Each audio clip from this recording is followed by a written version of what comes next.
ஓம் ஸ்ரீ குருபியோ நமக. ஓம் ஸ்ரீ மகா பெரியவா சரணம். ஜூலை 7 இன்றைய தினம் 3ஆம் பிறை. நீங்கள் இரவு தூங்கும்போது உங்கள் தலையணைக்கு அடியில் இந்த பொருட்களில் ஏதாவது ஒரு பொருள் வச்சு தூங்குங்க.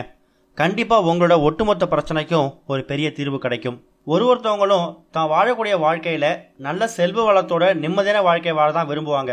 இந்த ரெண்டையும் அருளக்கூடிய அற்புதமான தெய்வங்களை திகழக்கூடியவங்க மகாலட்சுமி தாயாரும் சந்திர பகவானும் தான். மகாலட்சுமி தாயார் செல்வ வளத்தை வாரி வழங்கக்கூடியவங்க. அதே மாதிரி சந்திர பகவான் மனசை ஒருமைப்படுத்தி நிம்மதியான வாழ்க்கை கொடுக்கக்கூடியவர்.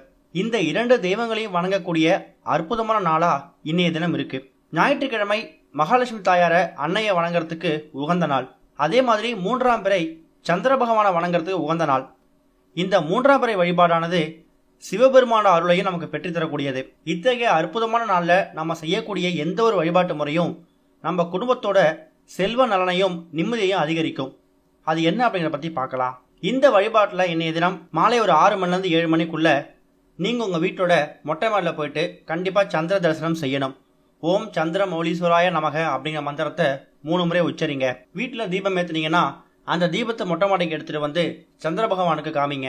மன நிம்மதி வேணும், மன அமைதி வேணும், குடும்பத்தில் சந்தோஷம் இருக்கணும், செல்வ செழிப்பு வேணும்னு சொல்லி 3ஆம் பிறை தெரியக்கூடிய அந்த நேரத்தில் நீங்கள் உங்களோட கோரிக்கையை சந்திர பகவான் கிட்ட முன்வைங்க. இது எல்லாமே எல்லா 3ஆம் பிறை அன்னைக்கும் நீங்கள் செய்யக்கூடிய ஒரு வழிபாடு தான்.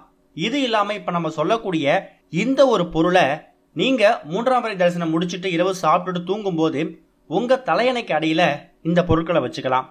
அது என்னென்ன பொருட்கள், அதுக்கு என்னென்ன மகிமை அப்படிங்கிறத பற்றி பார்ப்போம். முதல் பொருள் சந்தனம். சந்தனம் அப்படிங்கிறது ஒரு பாசிட்டிவ் வைப்ரேஷன் கொடுக்கக்கூடிய ஒரு பொருள். எதிர்மறை சக்திகளை விரட்டி அடிக்கக்கூடியது. அப்பேற்பட்ட சந்தனத்தை உங்கள் வீட்டோட தலையணையில் நீங்கள் தூங்கும்போது ஒரே ஒரு துண்டு வச்சுக்கிட்டா கூட போதும். அடுத்து ஒரு முக்கியமான பொருள் சுக்கு. சுக்குக்கு மிஞ்சின மருந்தும் இல்லைன்னு ஒரு பழமொழியே இருக்கு. சுக்கு நம்ம உடலில் இருக்கக்கூடிய பிரச்சனைகளை மட்டும் இல்லை, நம்ம மனசில் இருக்கக்கூடிய பிரச்சனை நீக்கிறதுக்கு ஒரு அற்புதமான ஒரு மருந்து. அப்பேற்பட்ட சுக்கை ஒரே ஒரு துண்டு நீங்கள் இரவு தூங்கும்போது உங்கள் தலையணை கடையில் வச்சு படுத்துருங்க. 3வது ஒரு முக்கியமான பொருள் என்ன அப்படின்னு கேட்டிங்கன்னா, இந்த ஒரு பொருள் இப்போதைக்கு கிடச்சா நீங்கள் படுக்கலாம். அப்படி இல்லைன்னா அடுத்த முறை 3ஆம் பிறைக்கு இதை நீங்கள் தயார் பண்ணலாம். அது என்ன ஒரு பொருள்னா, உங்கள் குலதெய்வ கோவிலிருந்து எடுத்துகிட்டு வந்திருக்கக்கூடிய காலடி மண். இந்த 3 பொருட்களுமே ரொம்ப ரொம்ப சக்தி வாய்ந்த பொருட்கள். இந்த பொருட்களை நீங்கள் இரவு தூங்கும்போது ஏதாவது ஒரு பொருளையாவது தலையணை கடையில் வச்சு படுத்துட்டு காலைல தூங்கி இருந்ததுக்கு அப்புறமா அந்த பொருளை கால்பட இடத்துல போட்டுருங்க. அப்படின்லாம் தண்ணியை கரைச்சி விட்டுருங்க. ஒருவேளை குலதெய்வம் கோயிலில் எடுக்கப்பட்ட மண்ணை உங்களுக்கு இந்த முறை பயன்படுத்த முடியலாலும் பரவாயில்ல. அடுத்த முறை கோவிலுக்கு போகும்போது குலதெய்வத்து கோயிலிருந்து காலடி மண் எடுத்துகிட்டு வாங்க.